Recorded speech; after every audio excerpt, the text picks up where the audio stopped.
Assalamualaikum warahmatullahi wabarakatuh. Perkenalkan, saya Sandia Bella Amanda dari Prodi Sarjana Terapan Keperawatan dan Profesi Nurse.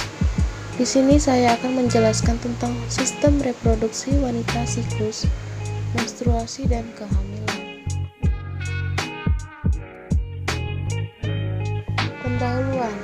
Sistem reproduksi wanita yaitu mengalami perubahan pada masa pubertas, diinisiasi oleh Manar C.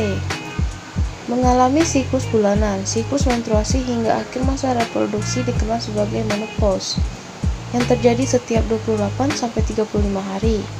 Perubahan struktur dan kegiatan setiap organ terutama ovarium dan uterus dikendalikan oleh hormon hiposifis. Ada FSH, yaitu follicle stimulating hormone, dan LH, luteinizing hormone, yang mempengaruhi ovarium, mengatur pertumbuhan dan perkembangan folikel, mengatur produksi hormon estrogen dan progesteron yang mengendalikan siklus haid, dan mempengaruhi produksi gonadotropin atau yang disebut hormon hiposifis yang memicu pertumbuhan dan kegiatan gonads, yang itu FSH dan LH, melalui mekanisme umpan balik negatif. Ovarium ditutupi oleh epitel germinativum, epitel selapis kuboid, struktur di bawah epitel germinativum, tunika albuginea, jaringan ikatan kolagen padat, dibagi menjadi korteks dan medula, batak tak jelas.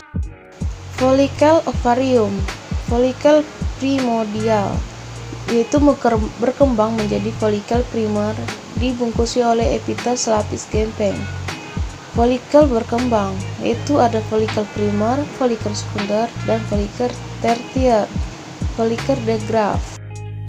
Ovidus atau disebut tuba fallopi, dinding tuba fallopi, yaitu ada mukosa, banyak mengandung lipatan, makin ke proksimal makin berkurang, yaitu epitel disusun oleh epitel selapis kolumnar dengan dua macam sel.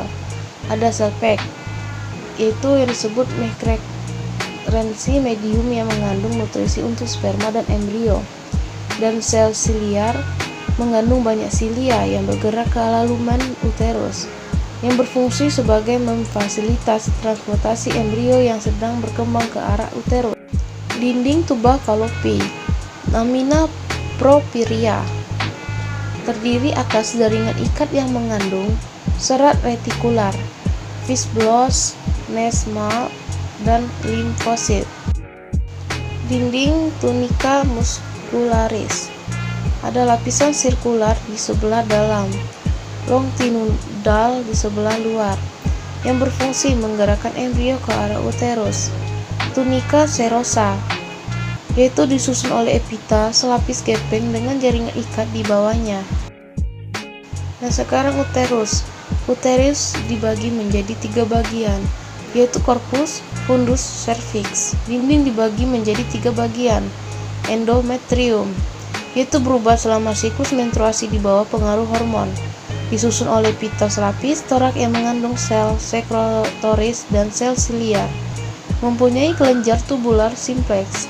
Stroma terdiri atas jaringan ikat, mesenkim dengan sel-sel lenta, dan serat-serat retikular, makrofag, dan leukosit. Dinding dibagi menjadi 3 bagian. Ada endometrium, yaitu berubah selama siklus menstruasi di bawah pengaruh hormon. 2 lapisan fungsional, superficial, tebal, berubah dan rontok setiap bulan dan dipengaruhi oleh hormon. Lapisan basal, yang terletak di basal, dipertahankan selama siklus menstruasi, sumber repilitasi lapis fungsional. Dan basal layer, basalisis, Depler layer. Endometrium mendapat pendarahan dari 2 tipe arteri yang berasal dari myometrium, yaitu arteri berkelok, lapisan fungsional, arteri tak berkelok, lapisan basal. Myometrium, otopolos yang tebal, lapisan longitudinal luar dan dalam, dengan lapis sirkular di antaranya. Selama masa kehamilan, menebal karena hipertrofi dan hiperplasia. Selama persalinan, dirangsang oleh oksitosin dan prostaglandin. Pasca persalinan mengalami apoptosis. Pembungkus, lapisan serosa membungkus uterus yang menonjol ke dalam rongga peritoneum. Lapisan adventitia melapisi permukaan retroperitoneum uterus. Vagina, saluran fibromuskular, tersusun oleh lapis mukosa muscularis dan adventitia. Pada bagian luar, orifisium dikelilingi oleh sphincter otot lurik pada diminyaki oleh kelenjar yang berasal dari serviks. Lapisan mukosa epitel gepeng berlapis tanpa lapisan keratin, mengandung glikogen, dipakai oleh bakteri komensal, menghasilkan asam laknat, menurunkan pH selama masa folikular untuk mencegah invasi bakteri patogen. Lapisan muskularis, lapisan otot polos yang tersusun tidak teratur antara otot longitudinal dan sikular dengan diselilingi oleh serat elastis. Tunika adventiasi disusun oleh jaringan fibroelastik, merekatkan vagina ke struktur di sekitarnya. Genitalia eksterna, labio majora, yaitu lipatan kulit yang mengandung banyak lemak, mengandung folikel rambut, kelenjar sebasea, dan kelenjar keringat pada sisi permukaan luar. Labia minora, yaitu lipatan kulit yang mengandung banyak serat elastin dan kapiler. Darah tak mengandung folikel rambut, dan dermis mengandung kelenjar sebasea yang bermuara. Kelenjar mamae disusun oleh kelenjar tubuloalveolar, yang masing-masing kelenjar mengandung sinus lactiferus dan ductus yang bermuara pada puncak puting susu atau yang disebut nipple. Dua bentuk. Mamae rehat disusun oleh sinus dan ductus lactiferus, dibatasi oleh epitel berlapis kuboid.